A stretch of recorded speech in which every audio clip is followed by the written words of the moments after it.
Hi students, welcome to Bosco Campus Vision. I am Clinton Clement, Assistant Professor, Department of Commerce, Don Bosco College, Kottayam. Today in this lecture, we will be discussing about government grants and subsidy. For the last few classes, we have been learning about the different pattern of financing a project, and it is classified under mainly three groups: shareholders funds, debt capital, and government grants and subsidies. In the previous class, we have learned about innovative sources and the final type of debt capital, that is deferred credit, which will be discussed in this section, and we will be learning in detail about government grants and subsidies.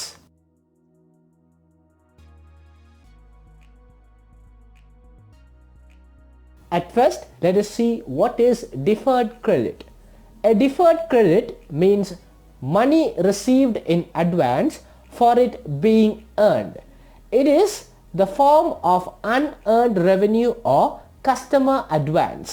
കസ്റ്റമറിൽ നിന്നും ലഭിക്കുന്ന advance, അതായത് ഒരു service അല്ലെങ്കിൽ എന്തെങ്കിലും ഒരു goods അല്ലെങ്കിൽ product cell ചെയ്യുന്നതിന് മുമ്പേ തന്നെ കസ്റ്റമറിൻ്റെ കയ്യിൽ നിന്നും അഡ്വാൻസ് മേടിക്കുന്ന ആ ഒരു മണീനെയാണ് നമ്മൾ ഡിഫേർഡ് ക്രെഡിറ്റ് എന്ന് പറയുക. അതായത് ആ ഒരു കളക്ട് ചെയ്യുന്ന എമൗണ്ടിന് നമ്മൾ ഡെലിവറി ചെയ്യേണ്ട സർവീസ് അല്ലെങ്കിൽ ഗുഡ്സ് എന്നുള്ളത് ഡെലിവേർഡ് ആയിട്ടില്ല, അതായത് നമ്മൾ ആ ഒരു പൈസ ഏൺ ചെയ്തിട്ടില്ല. ഏൺ ചെയ്യുന്നതിന് മുമ്പേ അഡ്വാൻസ് ആയി എമൗണ്ട് ലഭിക്കുന്നതിനാണ് നമ്മൾ ഡിഫേർഡ് ക്രെഡിറ്റ് എന്ന് പറയുക.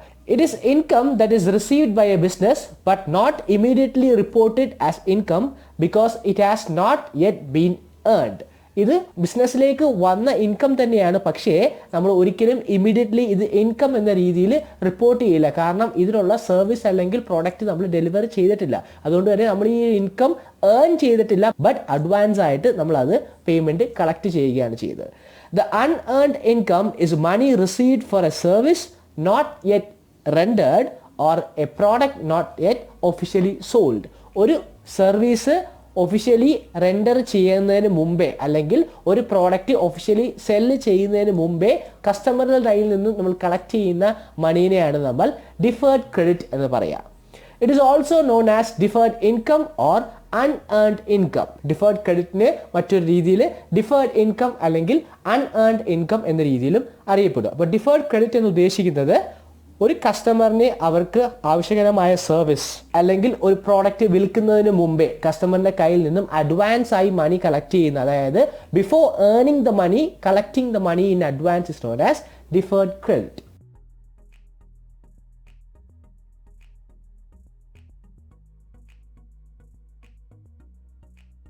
Now let us see what is government grants and subsidy. A government grant is a financial help given by the central, state or local government to some notified beneficial projects.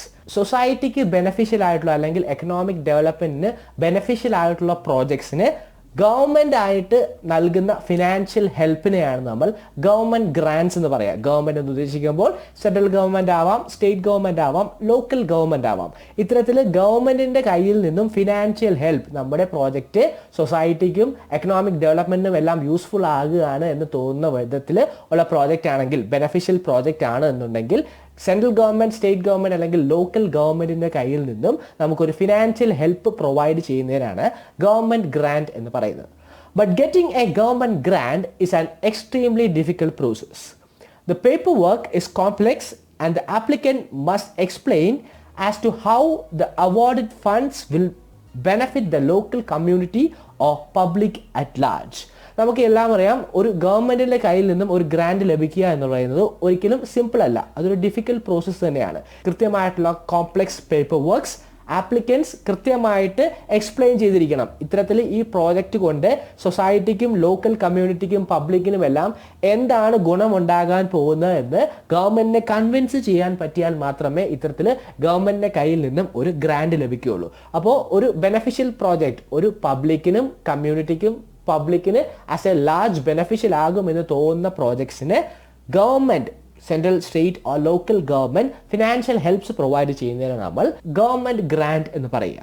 A subsidy is a benefit given by the government to a business or an institution for reducing some portion of financial burden of the recipient. It is usually in the form of cash payment or tax reduction. Subsidy എന്ന് ഉദ്ദേശിക്കുന്നത് ഒരു business അല്ലെങ്കിൽ ഒരു ഇൻസ്റ്റിറ്റ്യൂഷൻ്റെ financial ബർഡൻ്റെ ഒരു portion അത് ഒഴിവാക്കാനായി ഗവൺമെൻറ്റിൻ്റെ കയ്യിൽ നിന്നും ഹെൽപ്പ് ലഭിക്കുന്നതിനാണ് നമ്മൾ സബ്സിഡി എന്ന് പറയുക.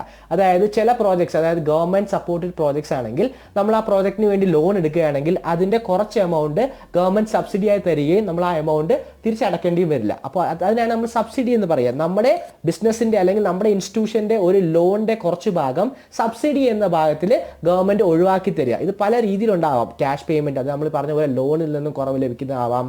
ടാക്സ് റിഡക്ഷൻസ് ആവാം, അതായത് ഇന്ന കാര്യങ്ങൾ ചെയ്യുകയാണെങ്കിൽ നമ്മൾ ടാക്സ് പേ ചെയ്യുമ്പോൾ അത് റിഡക്ഷനായി ലഭിക്കും എന്ന രീതിയിലുള്ള സബ്സിഡിയും ആവാം. ടാക്സ് ബെനിഫിറ്റ്സും ആവാം സബ്സിഡി എന്നുകൊണ്ട് ഉദ്ദേശിക്കുന്നത്. അപ്പോൾ ഗവൺമെൻറ്റിൻ്റെ സൈഡിൽ നിന്നും ഒരു ബിസിനസ് അല്ലെങ്കിൽ ഒരു ഇൻസ്റ്റിറ്റ്യൂഷൻ്റെ ഫിനാൻഷ്യൽ ബർഡൻ ഒഴിവാക്കാനായുള്ള ഒരു ഹെൽപ്പിനെയാണ് നമ്മൾ സബ്സിഡി എന്ന പേരിൽ അറിയപ്പെടുന്നത്.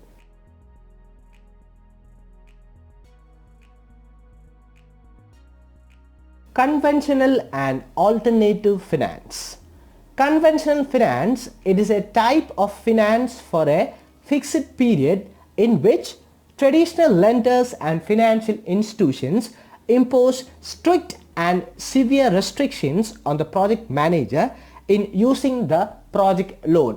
ഒരു പ്രോജക്റ്റ് ഫിനാൻസിങ് അല്ലെങ്കിൽ ഫിനാൻസിങ്ങിനെ തന്നെ നമുക്ക് രണ്ടായി ഡിവൈഡ് ചെയ്യാം. കൺവെൻഷണൽ ഫിനാൻസിംഗ് എന്നും ഓൾട്ടർനേറ്റീവ് ഫിനാൻസിംഗ് എന്നും. കൺവെൻഷണൽ ഫിനാൻസിംഗ് എന്ന് ഉദ്ദേശിക്കുന്നത് ട്രഡീഷണൽ ലെൻഡേഴ്സ് അല്ലെങ്കിൽ ഫിനാൻഷ്യൽ ഇൻസ്റ്റിറ്റ്യൂഷൻസ് ഒരു ഫിക്സഡ് പീരീഡിലേക്ക് പ്രൊവൈഡ് ചെയ്യുന്ന ഫിനാൻസ്. അത്തരത്തിൽ ഫണ്ട് പ്രൊവൈഡ് ചെയ്യുക മാത്രമല്ല, ഇത്തരം ഫണ്ട് പ്രൊവൈഡ് ചെയ്യുന്ന വഴി ഒരു പ്രോജക്റ്റിന് ഫണ്ട് പ്രൊവൈഡ് ചെയ്യുമ്പോൾ ആ പ്രോജക്റ്റ് മാനേജർ ആ ലോൺ എങ്ങനെ യൂസ് ചെയ്യണം എന്നുള്ളതിന് സ്ട്രിക്റ്റ് ആയിട്ടുള്ള റൂൾസും റെസ്ട്രിക്ഷൻസും പ്രൊവൈഡ് ചെയ്യുന്ന ഒരു മെത്തേഡിനെയാണ് നമ്മൾ കൺവെൻഷണൽ ഫിനാൻസ് അല്ലെങ്കിൽ ട്രഡീഷണൽ ഫിനാൻസിംഗ് എന്ന് വേണമെങ്കിൽ നമുക്ക് പറയാം. Traditional lenders and financial institutions പ്രോജക്റ്റിന് ആവശ്യകരമായ ഫണ്ട് പ്രൊവൈഡ് ചെയ്യും. ബട്ട് ആ പ്രോജക്റ്റ് മാനേജർ ആ ഫണ്ടിനെ എങ്ങനെ യൂട്ടിലൈസ് ചെയ്യണം, ഏത് രീതിയിലേക്ക് ഉപയോഗിക്കണം എന്നുള്ളതിന് സ്ട്രിക്റ്റ് ആയിട്ടുള്ള ഇമ്പോസ് ചെയ്തേക്കുന്ന റൂൾസും റെസ്ട്രിക്ഷൻസും എല്ലാം പ്രൊവൈഡ് ചെയ്യുന്ന ഒരു ടൈപ്പ് ഓഫ് ഫിനാൻസിങ്ങിനെയാണ് നമ്മൾ കൺവെൻഷണൽ ഫിനാൻസിംഗ് എന്ന് പറയാം. Alternative finance, it refers to financial channels, processes and instruments that have emerged outside of the traditional finance system. The alternative financing industry is able to offer competitive interest rates as well as flexible terms when it comes to loan, range of repayment options and no early payment charges. Alternative finance എന്ന് പറയുന്നത് നമ്മൾ conventional ഫിനാൻസിങ്ങിൽ പറഞ്ഞ പോലെ ഒരു traditional way of ഫിനാൻസിങ്ങിൽ നിന്നും വ്യത്യാസകരമായിട്ടുള്ള instruments, process എല്ലാം കൊണ്ടുവരുന്നതിനാണ് നമ്മൾ alternative financing എന്ന് പറയാം. ഓൾട്ടർനേറ്റീവ് ഫിനാൻസിംഗ് എന്തുകൊണ്ട് ഉദ്ദേശിക്കുന്നത് കോമ്പറ്റേറ്റീവ് ആയിട്ടുള്ള ഇൻട്രസ്റ്റ് റേറ്റ്സിൽ ലോൺസ് പ്രൊവൈഡ് ചെയ്യുക, ഫ്ലെക്സിബിൾ ടേംസിൽ ലോൺസ് പ്രൊവൈഡ് ചെയ്യുക, പല range of repayment options provide ചെയ്യുക, ഏർലിയർ റീപേയ്മെന്റ്സിനുള്ള ഫെസിലിറ്റീസ് അറേഞ്ച് ചെയ്യുക. ഇത്തരത്തിൽ കൺവെൻഷണൽ ഫിനാൻസിംഗിൽ പറഞ്ഞ പോലെ ഒരു സ്ട്രിക്റ്റ് ആൻഡ് സിവിയർ റെസ്ട്രിക്ഷൻസിൽ നിന്നും വ്യത്യാസകരമായി ഇൻഡസ്ട്രീസിനെ കൂടുതൽ ഹെൽപ്പ് ചെയ്യാനായിട്ട് കുറച്ചുകൂടെ ഫ്ലെക്സിബിൾ ആയിട്ടുള്ള ടേംസും കണ്ടീഷൻസും കൊണ്ടുവന്നിട്ടുള്ള ഫിനാൻസിങ് രീതിയെയാണ് നമ്മൾ ഓൾട്ടർനേറ്റീവ് ഫിനാൻസ് എന്ന് പറയാം.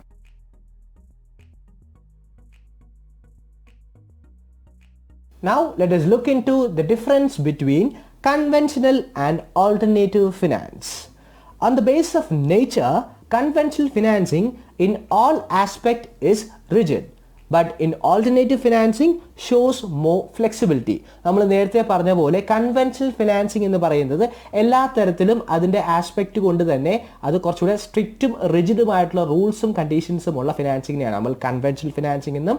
ബട്ട് ഓൾട്ടർനേറ്റീവ് ഫിനാൻസിംഗിന് കുറച്ചുകൂടെ ഫ്ലെക്സിബിൾ ആണ്, ഇൻവെസ്റ്റേഴ്സിനെ കുറച്ചുകൂടെ ഹെൽപ്പ് ചെയ്യാൻ വേണ്ടി flexible terms and conditions include ചെയ്തേക്കുന്ന ഒരു ഫിനാൻസിംഗ് ആണ് alternative financing. On the basis of criteria, it has certain fixed criterias.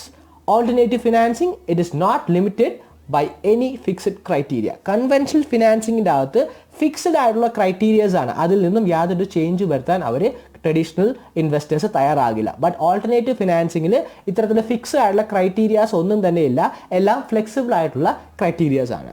In conventional financing it does not consider merit of the project, but in alternative financing it consider merit of the project.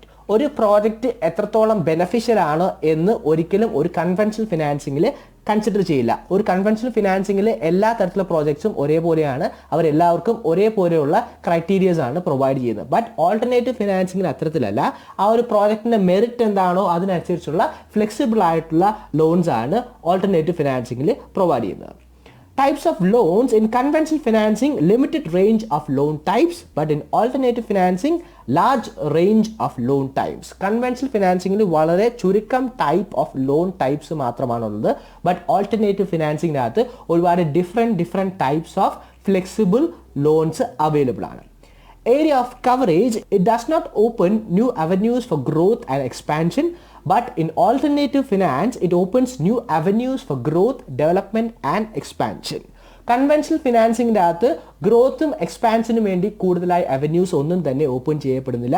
But alternative ഫിനാൻസിങ്ങിന് പുതിയ അവന്യൂസിനും പുതിയ growth and development and expansion ആക്ടിവിറ്റീസിന് ആവശ്യകരമായ രീതിയിൽ avenues open ചെയ്ത് കൊടുക്കുകയും അവർക്ക് ആവശ്യകരമായ financing provide ചെയ്യുകയും ചെയ്യും.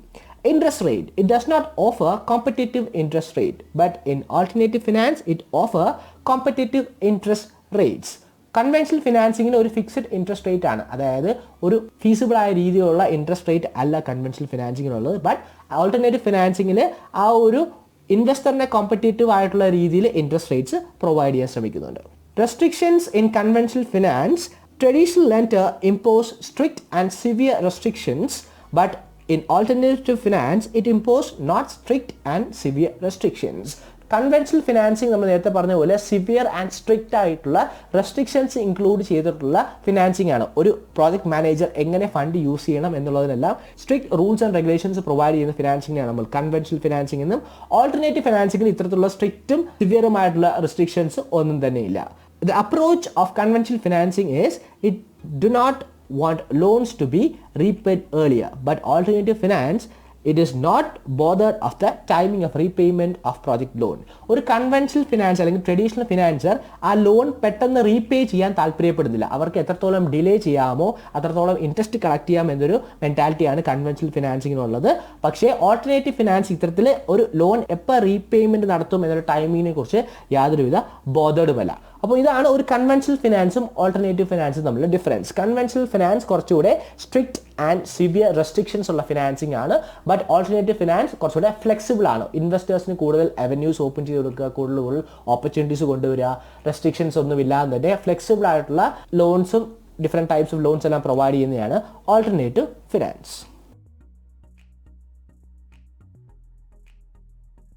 അപ്പോൾ ഇന്നത്തെ ക്ലാസ്സിൽ പാറ്റേൺ ഓഫ് ഫിനാൻസിങ്ങിൻ്റെ ലാസ്റ്റ് ക്ലാസിഫിക്കേഷൻസ് ആയ, അതായത് ഡെപ്റ്റ് ക്യാപിറ്റലിലെ ലാസ്റ്റ് ടൈപ്പായ ഡിഫേർഡ് ക്രെഡിറ്റിനെ കുറിച്ചും തേർഡ് ഗ്രൂപ്പ് ഓഫ് ഫിനാൻസിങ്ങിൻ്റെ അകത്ത് ഇൻക്ലൂഡ് ചെയ്തേക്കുന്ന ഗവൺമെൻറ് ഗ്രാൻറ്റ്സ് ആൻഡ് സബ്സിഡീസിനെ കുറിച്ചാണ് ഡിസ്കസ് ചെയ്തത്. അപ്പോൾ ഇതിൻ്റെ ബേസിലുള്ള ക്വസ്റ്റ്യൻസ് ആണ് അസൈൻമെൻറ്റ് തന്നിരിക്കുന്നത്. What you mean by deferred credit? What do you mean by government grants and subsidy? Explain the difference between conventional and alternative financing. അപ്പോൾ ഇന്ന് പറഞ്ഞ കാര്യങ്ങളെല്ലാം മനസ്സിലായി എന്ന് വിശ്വസിക്കുന്നു. Thank you for listening. Have a nice day.